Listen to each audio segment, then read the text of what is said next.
Welcome to Hear From Where, a podcast about the journeys that shape us.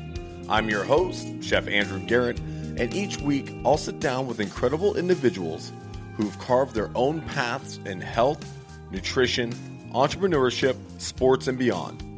This is where we dive deep into the stories of determination, resilience, and passion, the moments that brought them here, from where they started. Whether you're looking for inspiration, a spark to start your own journey, or just love hearing amazing stories, then you're in the right place. So grab your favorite drink, settle in, and let's explore what it really takes to follow your dreams.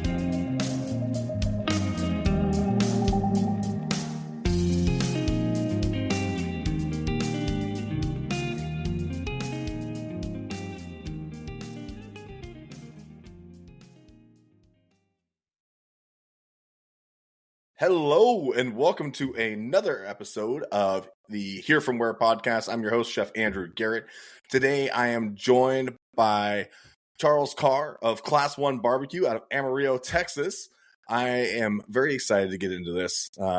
Charles was a leader in the tank battalion that I was a part of in the early 2000s. So I've really have a huge love of your leadership style and the man that you kind of helped a lot of soldiers to become through your leadership, and to see the growth that you've experienced over, I hate to say it, it's 23 years. Been a while. And you know, so today you're really pushing the boundaries on barbecue, and I have not been down to test it out yet, but I'm looking forward to it. Welcome. Thank you for joining me. Thank you. Thank you for having me. Pleasure to be here. Absolutely. So where did the barbecue journey really start for you? Because I have so many questions about barbecue. It's one of those things that, everybody's got their idea of what it is. So I want to get it straight from the horse's mouth, if you will. Right. Like, where did it start for you? So for me, it started back in my childhood, growing up in Western Oklahoma. Grew up in a town called Clinton, Oklahoma. It's right off I-40, old Route 66, between here, Amarillo, and Oklahoma City. I'm the sixth of seven kids, 4 boys, 3 girls. And my father worked as a leak technician for Oklahoma Natural Gas. But during the summer, on the weekends, he did a lot of barbecuing. He had a custom brick pit, which is very similar to the brick pit, the huge, massive brick pit that they have down in Louis Miller down in Taylor, Texas. Very similar to that. That was my first introduction to barbecue. I often tell people that I really did not know what charcoal was until I was probably about 10 or 11 years old. And that was when my dad had a custom grill made for steaks. But other than that, I got introduced to barbecue at an early age, all wood fire smoke. My dad made his own rubs. He made his own barbecue sauce from scratch. Matter of fact, he was the first person I ever heard say, good barbecue does not need barbecue sauce. So, and my father, he was a pit master in his own right. He was a perfectionist. Everything he did was to the T. And then when I left and right out of high school, in 91, I went right into the military, where I served for the next 13 years. Did several tours in Germany and Hood and Fort Stewart and Knox, and, a couple tours in Iraq, one in Kosovo. And then I got out of the military in 04 and started working out here in Amarillo at a place called Pantex. And worked there for about 20 years before I took an early retirement. Probably about 4 or 5 years prior to that, the notion of wanting to cook barbecue came back to me. Had a guy who worked at the plant I used to work at build me a custom offset smoker, 150 gallon, which I affectionately call Big Bertha. And so that's where I started tinkering with briskets and slow smoking ribs and, incorporating a lot of things that I watched my dad do, and then some things that I learned on my own. And so the love for it came rushing back, and we started getting better and better and better. And long story short, here we are doing Central Texas style barbecue. That's awesome. I love it when folks have had something in their lives for that long of time and seeing it from their fathers, their brothers, their uncles, passing it down through generations, really, especially when it comes to food, because I think that food, in today's world, we kind of take for granted where food comes from. And we're so programmed to just have like, I want it right now, I want it right now, just that quick instant gratification. And barbecue is anything but quick and instant. Like, that's true. Barbecue is time. Like, what does it look like for y'all to get started in your day? Like, what time do you guys start the fire, really? So on an average day, our day starts at 3:30 a.m. And we always start with the brisket because that's the protein that takes the longest, obviously. So we start smoking that meat the day prior. So let's say if we're going to open Wednesday to start the week, we'll start smoking those briskets on Tuesday morning. So, and we'll just do nothing but briskets that day. So the briskets will go on around 3:30, 4 a.m. They'll get about a 3-hour cold smoke. And then we start elevating the temperature as we go further along into the cook. Briskets take typically, in the winter months, they take anywhere from 12 to 14, maybe 15 hours. We have gone as long as 16 hours. And during the summer, they go probably about 10 or 11 hours. And the reason for that is because we have 2 1,000-gallon offset pits, and they're housed within a metal building. So during the summertime, that metal building is attracting heat. Then you got the smoker attracting heat. So you got all this radiant ambient heat. So obviously the briskets are going to cook quicker. So in the summer, you're looking at about a 10 to 11 hour smoke. Wintertime, you're looking at 12 to 14 hours. So yeah, the day typically starts around 3:30 a.m. Dang. I've dabbled in barbecue. I haven't really like gone full in because I don't really understand it, and I get a little bit nervous. And if I don't understand something, I'm really kind of like, I'll just leave this to the professionals type deal. Right. And so hearing that, like that sounds daunting, is to really put that much time into something. And now, are you guys are rubbing the briskets, and then you're getting the fire started, you're getting them on. What are you doing in between that time? So I'll just take you from the time when we get the briskets delivered to the time they're getting to the customer. All right. So let's say briskets get delivered today, and we're going to start smoking tomorrow. So the briskets will get delivered in the morning around 9, 10 a.m. We'll take accountability of the briskets, and then we start trimming the briskets. So you start trimming them, you get them all aerodynamic. You trim off the excess fat, which we take and we make tallow out of that. And then we season the briskets with 16 mesh black pepper, kosher salt, and then we have our own house rub, which is mostly what my dad used on his briskets. And we'll let the briskets do a dry brine overnight to let the spices and everything settle into the meat.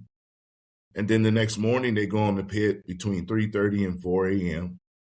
And then they'll go until about 4, 6 o'clock in the evening. And then we'll take them off. Once they come down to a certain temperature, then we'll put them in the warmer so that they can continue to rest. Briskets are resting anywhere from 12 to 16 hours. Anybody that knows anything about briskets know that the longer you rest a brisket, the better it is. So we'll let the briskets rest, and then at 11 a.m. the next morning when we're slicing into it, it's like slicing into a piece of heaven. So we take great pride in our briskets. We receive nothing but great accolades for our briskets. As a matter of fact, Daniel Vaughn, who's the barbecue editor of Texas Monthly, he gave our brisket high praise, which helped put us on the map.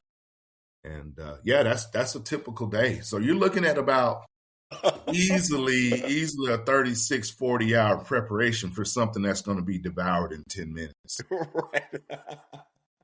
That's amazing. Like, again, getting into the process of care and love that goes into food. I really, in today's world, in today's culinary world, I preach so heavily of like, take the time to do it right. And that's, the biggest thing is like having the patience. How do you find the patience? Like, what is it for you that drives that patience into discipline to take the time to do it right? Well, I think, having come from the military yourself, you've heard the term before, do it right the first time.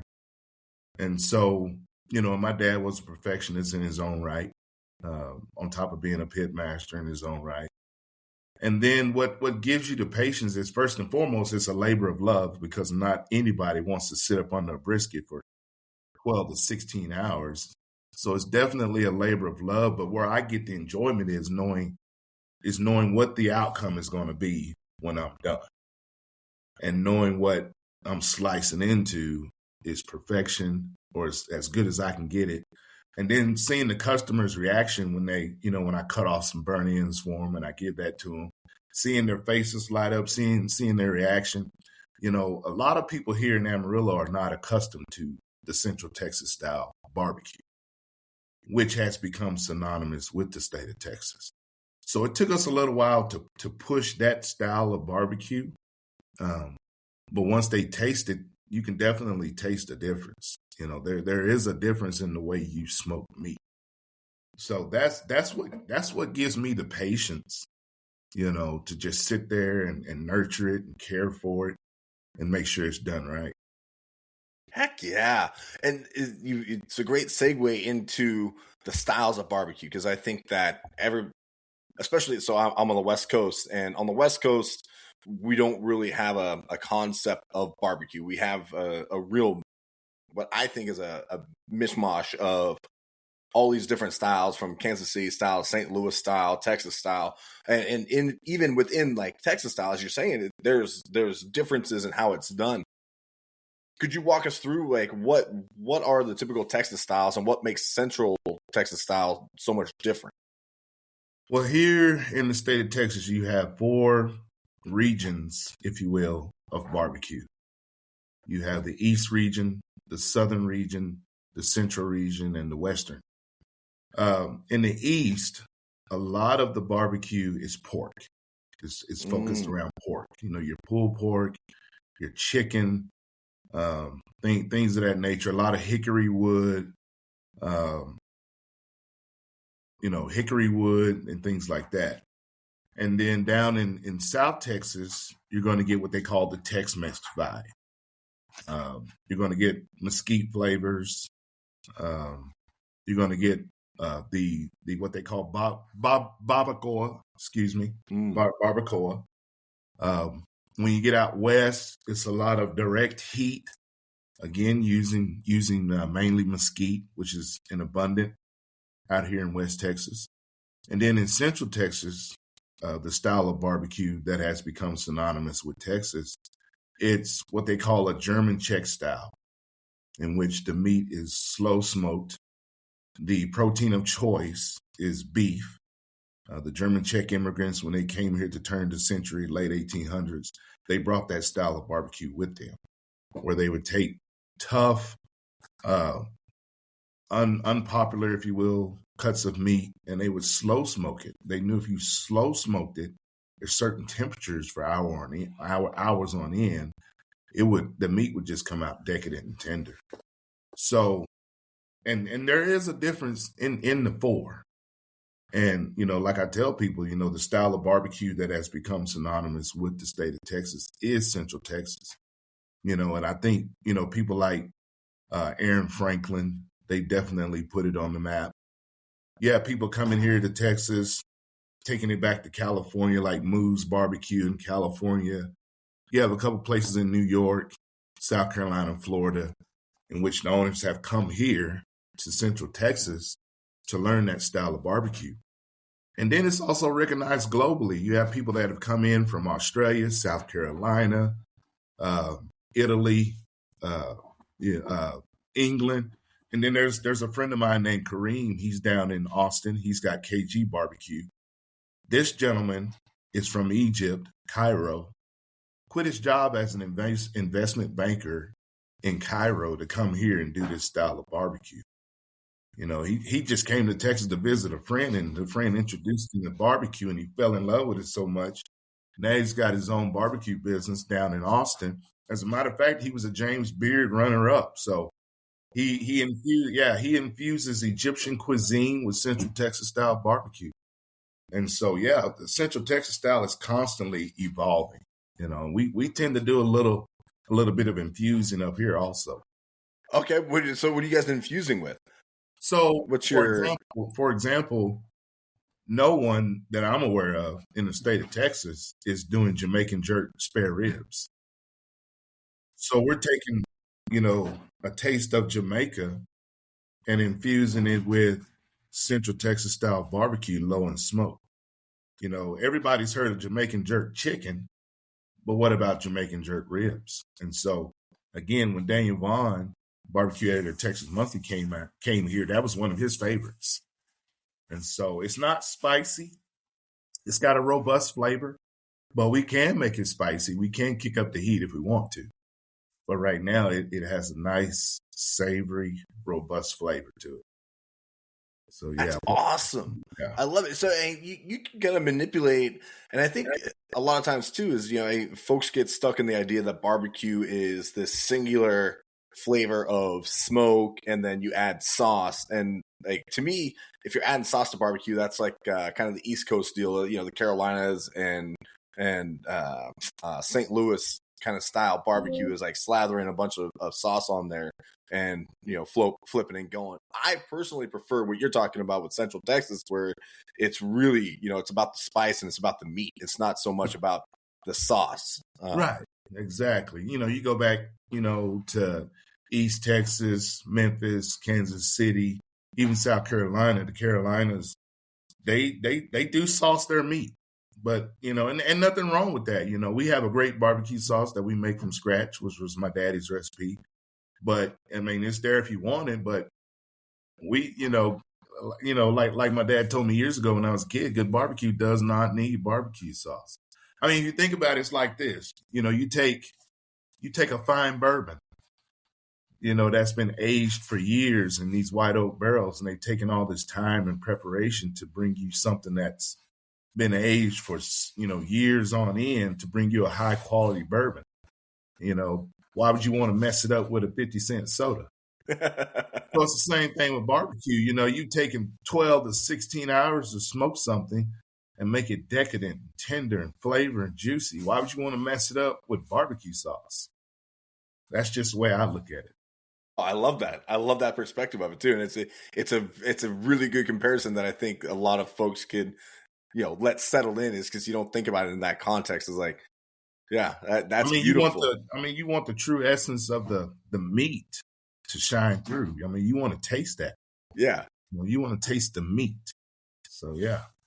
Awesome. And now, so you and I were stationed together in Vilseck, Germany, which is down in southern Germany, pretty close to the Czech border. And so when I hear you say that the German Czech style is really that Central Texas. Now, did you have an opportunity while you were there, to get out and like see some of these like old school, old world styles of cooking, and that kind of like has helped influence you today? No, actually I didn't. But you could tell that the way they prepared some of their meats, for example, boar, chicken, you can tell it wasn't done in an oven. I mean, they took their time and did this over wood, over coals. You can definitely taste the difference in what they did. So, no, I didn't. But at that time when I was in Germany, I really wasn't, getting back into barbecue. But you could definitely taste the difference. Oh, yeah, that's one thing I loved about being down there, is I feel like southern Germany really had a great food history, and for me personally, the pastries were my favorite thing to go to. But like, everything you did, you're right, is like a lot of like the schnitzel and doing like even just the simple things like chicken were so much different than what I had experienced before stateside. And so, and luckily we had you remember Chris Cullen. he went to Johnson & Wales Culinary School, and I had always been working in restaurants. So he and I did a lot of travel outside of Germany, just like trying all these different foods. And so I had a blast doing that. Getting into your military service, do you feel like your time in the military has helped you to, define your leadership style now in the kitchen, and how has that helped with, being in restaurants or in food? It definitely has. You can definitely see that aspect in what we do, especially when you come to the pit house. One of the things that people often say when they come to the pit house is it's crazy because I've had several people come into the pit house. They see these massive smokers, but one of the comments they make, or the first comment they make, is, "Oh, it's so clean in here." Well, I mean, that's 13 years of military where, you got to do housekeeping. You got to keep the barracks clean, constantly doing GI parties. Your bunk better be made right. I mean, you got to keep your AO straight. That, 13 years of dealing with that, I've incorporated that with how we do things, especially in the pit house. I don't like clutter. I don't like things messy. I like to keep my area clean because you never know who's going to come into your pit house. So yeah, a lot of that, I've brought that into the business as well. I love that. It's, there's a lot to be said in our specific MOS, but being at 19 kilo, being tankers, there is constantly something to do, and there's always work to be done, and I think that a lot of times we get wrapped into this, like, oh, the military is just like, oh, you got time to lean, got time to clean. And I've always brought that mentality into my kitchens, and my kitchens are always spotless. Right. Because it's not just got time to lean, got time to clean. It's I want to be prepared for what's coming. Right? Exactly. I want to be prepared for that next step so that when it's time to go, we can go. Right. Right. I mean, it's a testament to who you are too. It says a lot about you as well. I've seen some kitchens that are just downright horrible, just dirty and just nasty. You don't want to, if a lot of people seen some of these kitchens, they probably wouldn't eat them. Just to be honest, people tend to eat with their eyes, as we both know. So yeah, keep your area clean, as best you can. It's not hard, just clean as you go, but yeah. I'm a stickler for cleanliness. I love it. One of the things that really helped me gravitate towards you and your leadership style, especially when I was this 20-something-year-old kid who, learning life, is how calm you are.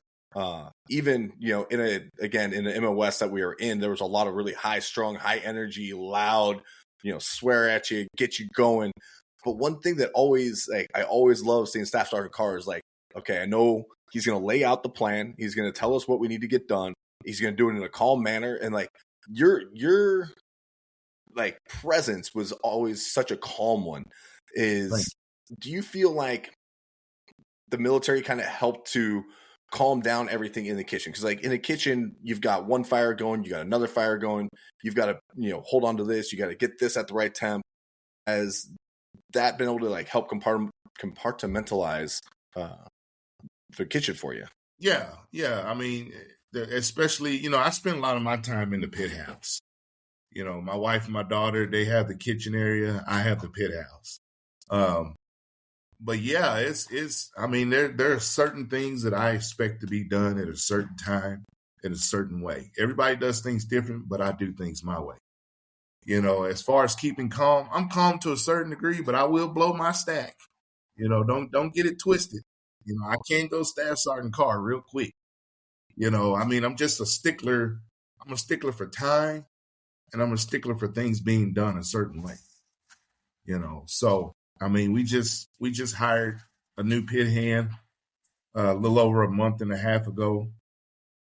He comes in with a lot of experience, but there's certain things that I want done a certain way. I know you come here with a lot of knowledge, but this is how we do things here at Class 1. So, but yeah, I mean, what you see is what you get. I mean, you know how it was at Vilsex. So, Oh yeah. I'm Sergeant Carr was always cool, calm, and collected, but Sergeant Carr will definitely blow his stack if he needed to. Yeah, well, that's another thing. Is you always led through example. Is you were never one of those leaders that was, hey, go get this done. Like, go get this done. You were always in it with us. Like, you were always hands in the motor pool. You're working through people, different steps of the process, as well as educating and helping people along the way. I was fortunate enough to have a conversation with a Marine tanker not too long ago. He works in the outdoor space. And one thing that he asked me when we were talking is like, do you think that being a tanker helped you to manage chaos? And I had to think about it. I was like, yeah, it really did, because, a lot of what we learn is, we've got to be communicating with a lot of different people. And so, as you're saying, with like this new guy coming in, is like learning his communication style, but also for tankers, you gotta work with air support, you gotta work with engineers, you gotta work with the 4 tanks in your company, plus you gotta work with the 4 tanks, in the next, platoon over, plus you gotta work on the battalion level. So you have a lot of different communication going on, and being able to do that in a kitchen and keep it, that's what helps keep things calm and collected. At least for me, it has been. Right. And I agree. I mean, you have to be adaptable. You have to be able to adjust. Sometimes you have to do it on the fly. I mean, you just have to be able to handle certain situations, that may arise. Each and every one's different. Communication is definitely key. There are certain people that you can talk to a certain way and get things done. There are certain people that you can talk a certain way and not get anything done. So, as far as, in my area, in the pit house, I treat everyone with dignity and respect. And, since getting out of the military, I've calmed down quite a bit. I'm a lot more patient in the pit house, and I try to keep it simple. Try to keep the block of instructions simple. This is what we're going to do. This is how we do it. And I think a lot of people, when they're explaining how to do something, they don't back it up with why we do it that way.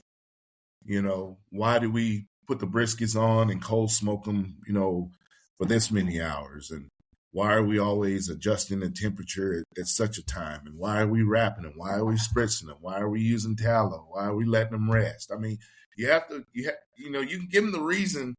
Well, you can show them how to do things, but you need to back it up with why we do it this way. Our briskets aren't the way they are, just because we smoke them for 12 to 14 hours. There's a lot of things that go on during that process, and this is why we do it this way.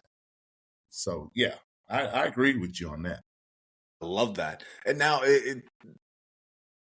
how did you get to barbecue? How did you make the decision to go into this full tilt? You said you took an early retirement from the career following the military, and this was just like all of a sudden you felt called to it. Like, what was that like for you? Well, like I said, probably about 4 or 5 years before I retired from the job that I had previous to this, I started falling back in love with barbecue. And, I was cooking more brisket, for family get-togethers, things of that nature. Holidays would roll around. Different, friends that I worked with in the neighborhood would ask me to smoke meat for Thanksgiving or Christmas. And, my wife, she's been there through it all, and she's seen the overall progression. And she could tell you that the meat has gotten considerably better. So when it got to a point where I, wanted to do this, she and I talked. She pretty much said, well, if you're going to do it, let's do it now. And so I'm thankful and grateful that her and my daughter and my son were all bought in. And it was scary. It was definitely scary, leaving a job such as the one that I had, paying me what they were paying me. I mean, you had all these doubts coming out of it. Am I doing the right thing? You still got time to turn around and go back to that job. God, if I'm doing the wrong thing, tell me, but sometimes you got to take a risk on yourself. You got to take a chance on yourself, and just pray about it ask God to lead you and guide you and direct you. Like my wife said, you have to take a leap of faith sometimes. You take people like Warren Buffett, one of the richest men in the world. He'll tell you that, with success comes sacrifice. You have to take risk, and I don't, when I take my last breath here on earth, I don't want there to be any regrets, none at all. And so, it has been hard. It has been difficult. But we continue to grind. We continue to persevere. But yeah, the love of it just came back to me, and we started getting better and better and better to where when we finally decided to pull the trigger on this, we were right where we need to be. And we're continuing to hone our skills as well. We're continuing to zero in. We're continuing to bore sight that main gun. Keep it tight. Absolutely, and I love that right there is the continuing to grow. And I think that a lot of times, especially in the culinary world, is chefs kind of hit this point where they feel like they've hit it, they've made it, and they stop pushing towards something better each day. What is it that really helps you to drive for that 1% better each day? What is that like for you? As we've often said in the military, and you've heard before, there's always room for improvement. It's just like the golfers always chasing the perfect golf swing. We're always, shooting for that perfect brisket. And because we're not perfect and we'll never be perfect, it just keeps making us better and better and better. I heard a guy say in the military, if you're an E4 and you want to make E5, then you need to try to make staff sergeant first. You understand what I'm saying?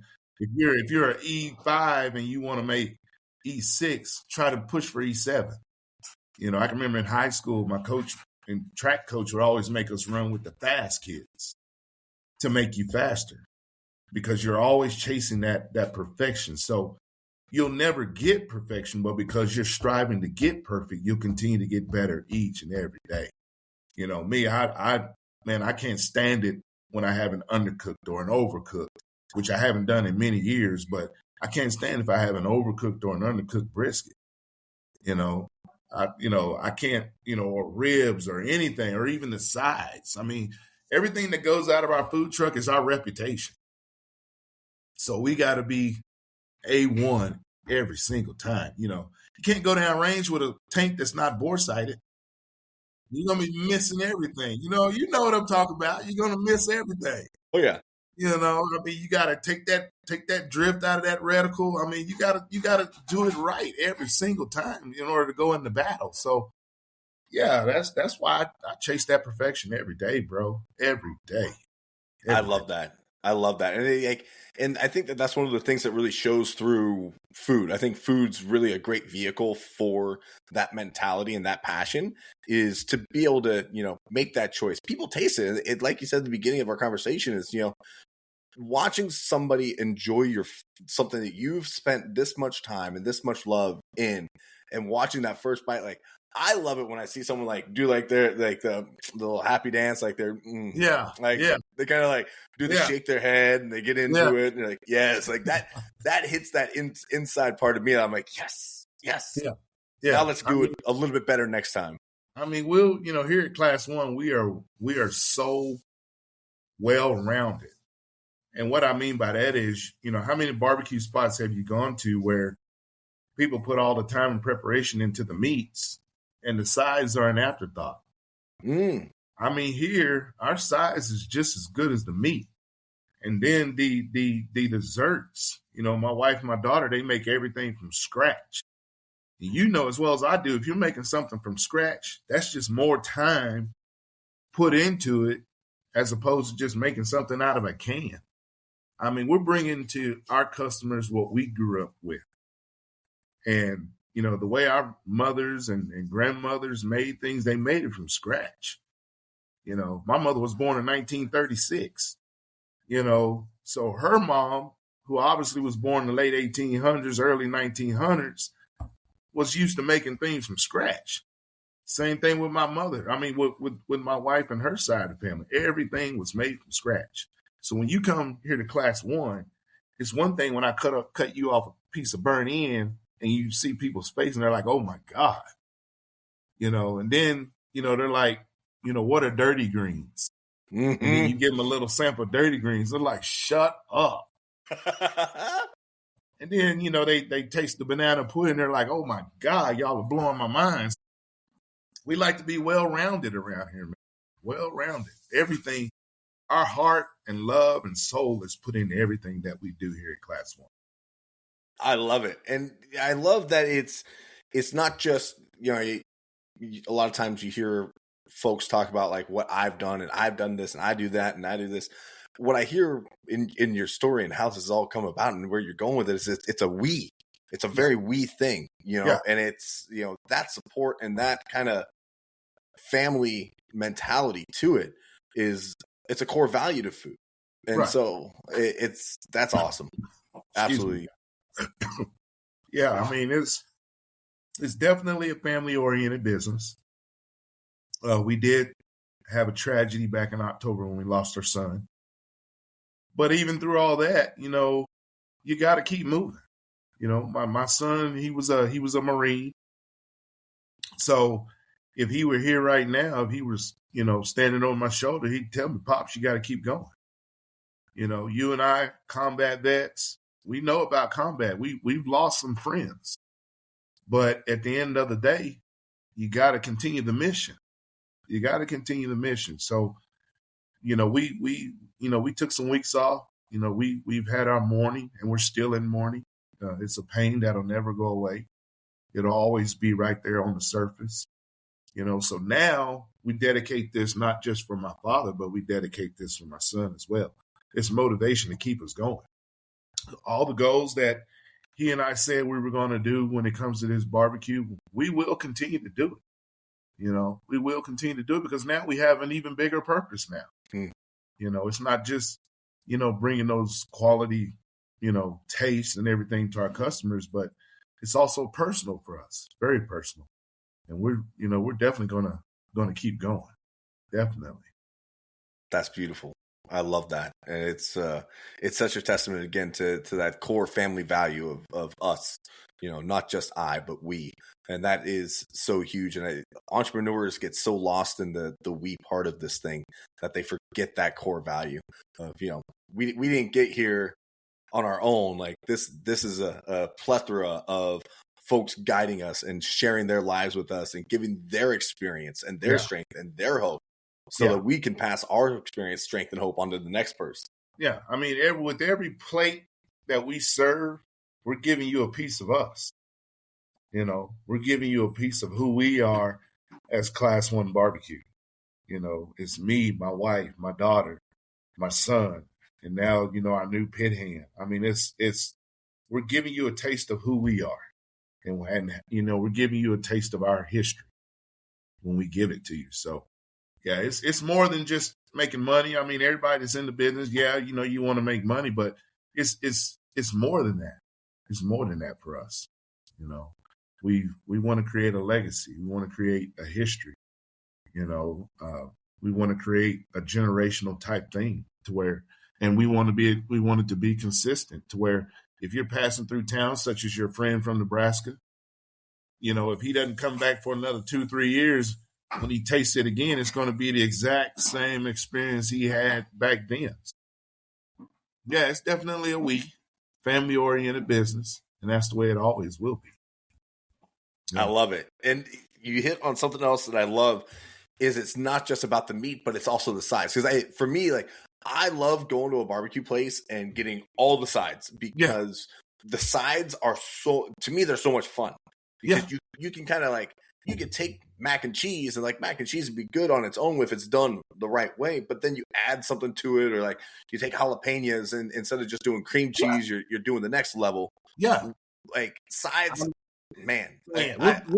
We're doing some things with the sides, man. I mean, it's, you take our, just as we put as much time and love and effort into our meats, we do it with the sides too. You take our mac and cheese. We use 4 different types of cheese. We're using cheddar, we're using Colby Jack, we're using Gouda, and a little bit of Velveeta. But we take those 3 cheeses and we cold smoke them on the pit for like an hour and a half, 2 hours to get that smoke on them. You know, once they're nice and glazed and everything, we take them off, vacuum seal them, put them in the fridge, and that smoke is locked in. So when we say you're getting smoked mac and cheese, yeah, you're getting smoked mac and cheese, and you can taste that smoke flavor in there. Same That's thing, awesome. same thing with our what we call B53 poppers, which is our jalapeno poppers. You know, we're taking the cream cheese, we're cold smoking it too. Once it comes off the pit and it's ready, we'll take, chopped brisket, put that in there with it. Then we'll take our peach habanero glaze. We'll put it all in a bowl. We'll mix it all up. Put that in the jalapenos, double wrap them twice with bacon, put them back on the pit, and they're smoked for 3 hours. Once they come off the pit, they're going into the warmers, and right before they get to the customer, they're dunked again in that peach habanero glaze, and we're giving you that. That's where the craft of the barbecue comes from. Then we take some of our brisket and we make brisket jambalaya. You know, we're making brisket jambalaya, which is, oh my God, man. It's crazy, bro.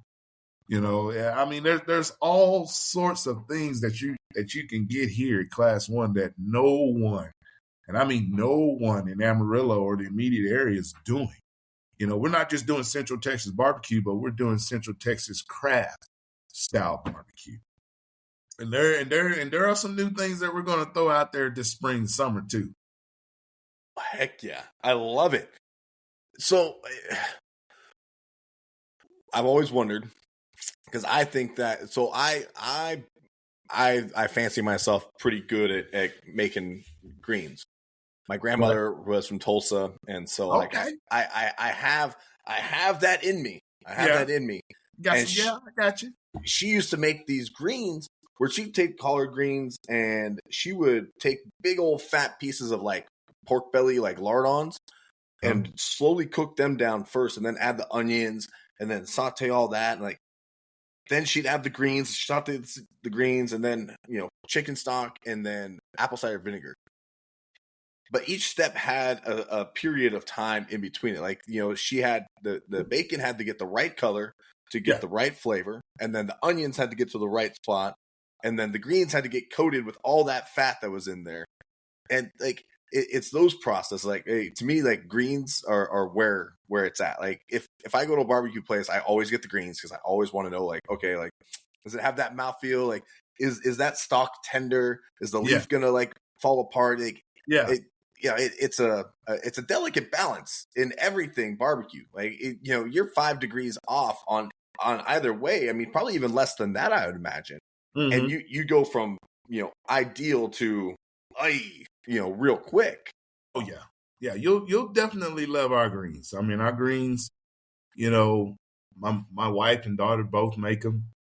My daughter, even though she's 30 years old, she's got the soul of a 70-year-old in the kitchen, man. She's an old soul in the kitchen. So, whenever you get our dirty greens, you're going to get it's the greens with cabbage, slow simmer with bell peppers, seasoning, herbs, and it's got a smoked turkey in it.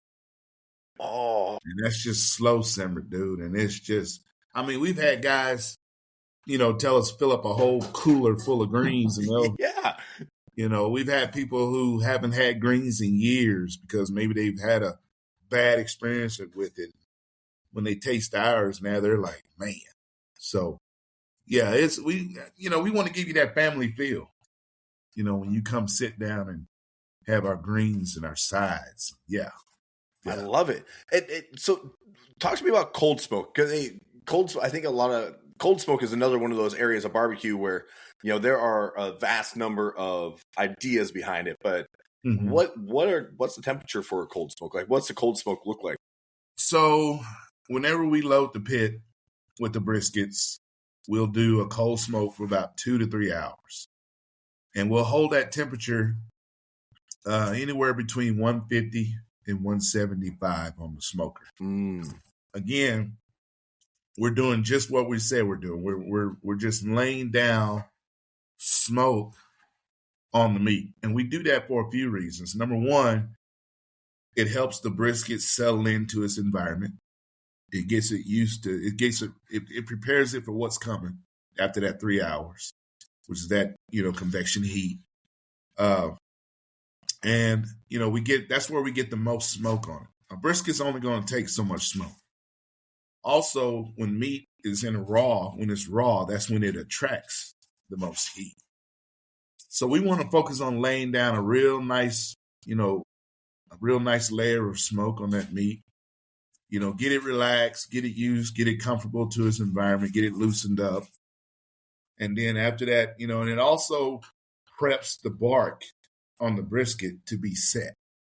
So once we do that for about 2 or 3 hours, and we know we've got that brisket to where we want it, then we'll go ahead and ramp up the heat to 225 and beyond, and start really getting down the road with smoking meat. And after that 3 hours, then, we'll wrap the edges with foil paper to keep them from crisping up, keep the flat from curling up, which sometimes you'll see. And once we do that after 3 hours, and we close the doors on those smokers, we won't look at those briskets again for about another 5-6 hours. And then when we go to look at them after about 9-10 hours, man, that bark is nice and dark and black and crisp and set. Yeah. So that's why we cold smoke, to get that brisket prepped to where we want it. That's awesome. I've got a whole bunch of new ideas, because I've been asked to smoke some brisket at our bear camp this spring, and I've been like, okay, I'll do it. I'm going to do it. But now I have a whole new set process to it. Yeah.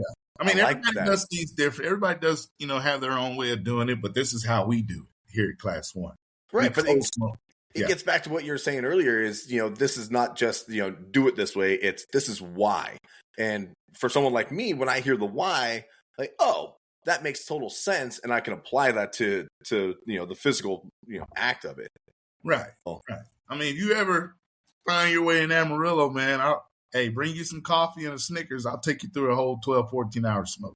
Oh, you're tempting the wrong guy. I'm already I'm sitting here planning. I'm like, I got to get some of these B-53 poppers. Yeah. I got to get the greens. I need the brisket. I need this turkey. Yeah. Talk to me about. So, before I ask the real controversial questions, because I got controversial questions I got to ask. Okay. But turkey, you said y'all put turkey in your greens. Are you smoking turkeys too? We do smoke turkey. We smoke turkey breasts, and they're huge. They're massive. And we smoke those for about 4 hours. How do you keep them from drying out? I cannot smoke a darn turkey breast for the life of me without just getting I don't want to eat this. Well, yeah. Yeah, I got what you're saying. Well, I mean, just like any poultry, you want to brine it. Okay. You have to brine it.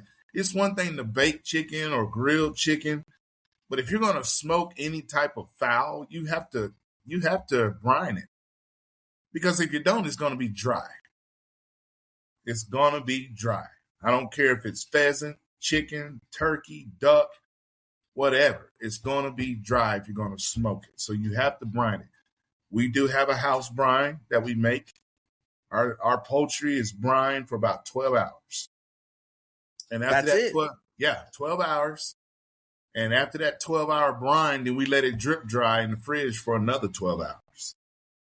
And then it goes on the smoker. So you have to brine it first. All right. I am adding brine to my poultry. That's that's just 12 hours. See, you can do it longer. You can do it longer, but and I have gone longer. I've gone 24 hours. I mean, it all depends on at least 12 hours or longer. Okay. I'm going to get into that. You can definitely tell the difference. There have been a lot of people who used to sleep on our turkey because a lot of times when people think of smoked turkey, they automatically think, oh, it's dry. and then we cut them off a piece and let them taste it. Like, oh my God, yeah, let me get a pound. yeah, let's go.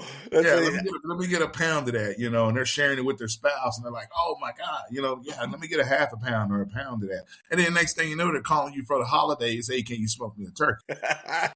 So yeah, I mean, there's no secret to that. I mean, you just got to brine it. Just take your time, make a good brine, dunk it, set it in that brine, let it rest at least 12 hours, let it sit in there and just absorb all that juice. Man, all right. That's my wife's favorite, the turkey. Well, I've had smoked turkey in a few places, and it's like when you get that smoked turkey, that's like, oh, okay, yeah. Like this is it. Yeah, but again, yeah, that gets back to what we're talking about with the craft, right? It's not just this singular thing where, oh, well, we do brisket, great, but our sides are okay, and turkeys. Like, I feel like if someone could get turkey just dialed, like that's a sign of because in my mind I go to, wow, someone took a lot of time to figure this out and do it. Exactly. I mean, you can rest assured that everything you get as far as the proteins in class 1, they've gone through research and development. They've gone through extensive research and development, dude. So yeah, that's awesome. Controversial question. Sure. Everybody really loves their pellet smokers. Mm-hmm. What are your thoughts on pellet smokers for folks at home? Because I'll share my opinion on pellet smokers. I'm not a fan. I don't care for them. I don't think that they deliver the same smoke, and I've gone rounds with people about this. Like, I think that pellet smokers have ruined the time that it takes to do barbecue. And folks just they'll put something on and they just kick it right up to 225 and they wait for 4 hours to be done. And then they call me and they're like, well, it didn't really get the bark on it. It didn't get crispy. And now, actually, as I say this, we just talked about this, is like that letting it set and letting that cold smoke and letting it absorb. Like, there's a whole process that has to happen. So I guess I don't really have a controversial question anymore. I guess I answer that as I go. I mean, I to piggyback on what you said, I think pellet smokers, in my opinion, have taken away the love. It's taken away the authenticity of barbecue. I mean, if you think about it, you go back 100 plus years ago, there was no such thing as a rotisserie. There was no such thing as a pellet smoker. Everyone did things wood, fire, smoke. There was no gas or electricity. I mean, you go down to Lockhart, barbecue capital of Texas, and you go to Smitty's, those pits have been going for 125 years. My wife's father, he used to smoke barbecue in the ground. My wife's Hispanic. So on the Hispanic side, they did a lot of what they call barbacoa, and they smoked the meat in the ground. So I think when it used to just irk me when you hear guys saying, oh yeah, I smoked the brisket, turned out good, and he's got a pellet smoker, you just put the seasoning, trimmed it up as what you thought was good enough as far as a trim, and you put it on the season up, put it on your smoke, and you went to bed. I think this is a time. I think this, to me, barbecue is a man thing. You know what I'm saying? It's a manly thing. And I think that if you're going to be a man, then you need to take the time and preparation to do what I consider a time-honored tradition of picking out the right brisket, trimming it appropriately, seasoning it, building your fire with wood and charcoal to get it started if you need to, and being out there nurturing it, babying it, pampering it. You trust me, you will appreciate it afterwards if you taking that time. And I'm just gonna put this out there too to add to the controversy. I love it. To my guys out there who smoke a brisket for 4 or 5 hours and then you finish it off in your oven, that ain't smoking meat. I'm sorry. That is not smoking meat, in my opinion. Nope. That's not, all you're doing is putting on some smoke and then you're letting the oven, you might as well be on a pellet smoker. I mean, to these people, if the electrical grid goes out, you're in trouble. Whereas class one, we're still going down the road, baby. Love it. You can just give me some mechanical cash register, and I'm still gonna be able to make money. Whereas if the power grid goes out, you're done. I mean, good grief. And then God forbid if you don't pay your gas bill, you're out of there. I mean, that's just my opinion, dude. I just feel like if you're going to smoke meat, smoke meat. Yeah. Don't be in the break room at work bragging about, I smoked the brisket. It's just not the same. So do people bring? So that's actually good. Do people that don't know do they bring you brisket and they're like, hey, what do you think of this, Charles? Like, what do you think of my brisket? I have had a couple of friends that have done that. Now, when I work. I have a hard time being honest with people a lot of times when they bring me food, because folks be like, "Oh, chef, you got to try this. Like, what do you think of this?" And I used to be like, really, I didn't want to hurt their feelings. Right. And so now I've learned that it wasn't really helping them grow if I'm not giving them honest feedback. Right. And now, I mean, I'm like you. I'm open to criticism. I don't wear my feelings on my sleeve. I mean, give me constructive criticism to help me get better. And I tell my customers too, if there's anything out of whack, let me know so that I can fix it. I think one of the most honest people I've ever met is my 4-year-old granddaughter. She loves Papa's brisket. She'll tell you. She will let you know if it's bad. So if my 4-year-old granddaughter can do it, then I'm definitely going to tell you. I've had some friends smoke brisket, shoot me some pictures, ask me what I think, and I'm going to tell you exactly how I feel. This is not good. This is not good. You need to do this. You need to do that. And I've even shared with them, hey, come get up under my wing and watch what I do. None of them have ever done it.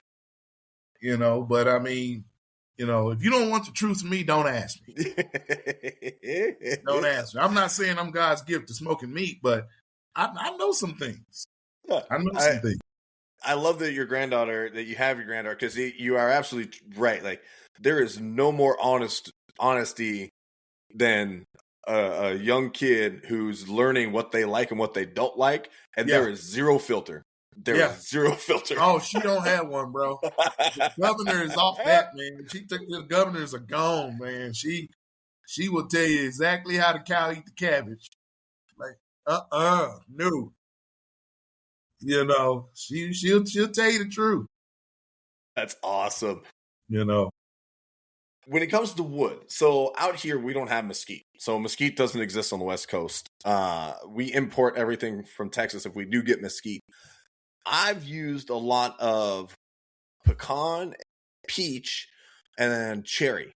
Have you messed with those other, like, how much effect does the wood have on the overall flavor of barbecue? I've never smoked with pecan or fruit wood. My dad did. Normally, if he was going to do chicken or something, or even pork, he would use fruit wood. Cherry, apricot, peach wood. He would use, like I said, fruit woods for poultry and pork. When it comes to, your tougher proteins like beef, brisket, you want to use a hardwood. You can use hickory. You can use oak, which is the wood of choice for Central Texas, the post oak. Mesquite, the only time we'll use mesquite here at Class 1 is in the beginning of the cook with the brisket. And we're only using 4 logs. So we're using 2 logs of mesquite, 2 logs of post oak. Mesquite gives off a very strong smoke. It burns hot and it burns fast, and it puts off a lot of smoke. It's highly advised that you not use mesquite for an entire cook. But my man, Miguel Vidal, who used to have Valentina's Barbecue, He smoked entire briskets with mesquite. But, here at Class 1, the wood of choice is post oak for all of our meats. And the only time we use mesquite is in the beginning of the smoke with our briskets. We'll incorporate 50-50, and after that 3 hours, we go straight post oak. Does the wood give off a flavor? Yes, it does. I often tell people that wood is also an ingredient. Because different woods give off different smoke, give off different flavors. I mean, trust me, if you smoke a whole brisket for 12 to 14 hours with cherry wood, it's going to tell it. Don't do that. Noted. So yeah, don't do that, my friend. You don't want to put a heat round in the tube and you got it table. You know what I'm talking about. Yeah, you put it in terms and I can start to really understand. Yeah. I'm trying to make this where a tanker can understand it. Well, if you got tankers understanding what to do here, you're doing a pretty good job. Right. Man, I tell you what, Charles, thank you so much for taking the time today to sit down and chat with me and share a smile and a laugh and share your family's experience through barbecue and through food. I'm excited. I'm going to get my butt down there. I need to do it. As I need to. I am on a mission. I'm going to get down there. We're going to come eat some barbecue. True. Where can folks find you? On the most part, where can folks find you? So every week we are open Wednesday through Saturday from 11 a.m. to 6 p.m. or sell out. Our address is 2963 Blackburn Street here in Amarillo, Texas. You can also call your orders in. That number is area code 806-910-8640. So yeah, and right now we are in a food truck, but we are praying that God will bless us with a brick and mortar this year. Excellent. Yes. That was going to be a question that I had, is brick and mortar down the road. So yes, definitely. I'm praying that God blesses us with a brick and mortar. Will we sell our food truck when that happens? Nope, we're going to keep it.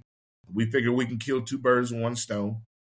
When we get the brick and mortar up and running, we can take the food truck, load it up, stock it up, put it downtown Amarillo. So people that can't get out of those high-rise buildings and get to where we are, they got the food truck centrally located down there, and they can get it down there too. So yeah, we're gonna keep that food truck, and we'll also keep it for events, special events, things of that nature. I love it. I'm so excited for y'all. I like I said, I've watched your journey from the outside, and so getting a piece of it from the inside really puts further perspective on it. I am so excited to see how much y'all grow. We'll put in our prayers as well to get that brick and mortar done. Appreciate it, man. And Charles, thank you so much. I appreciate you. Yes, sir. All my best to the family. I look forward to catching up. I'm going to tell as many people as I possibly can to get their butts down there and come try some barbecue. And I'm going to get myself down there as well. Sounds good, man. I'll shoot you my personal number when we get off here, Andrew. Yes, please do. But yeah, it's been a pleasure, man. I appreciate you, man. All right, man. Thank you. Thank you.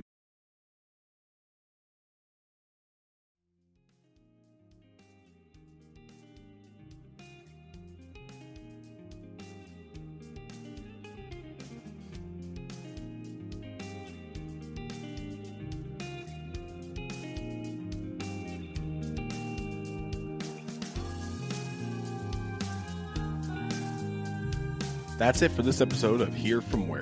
Thanks for tuning in, and if you enjoyed the conversation, be sure to subscribe and leave a review. A huge thanks to Justin Pitaleski for the music and sound production, and until next time, keep exploring, keep learning, and keep moving forward. All the best, and happy cooking.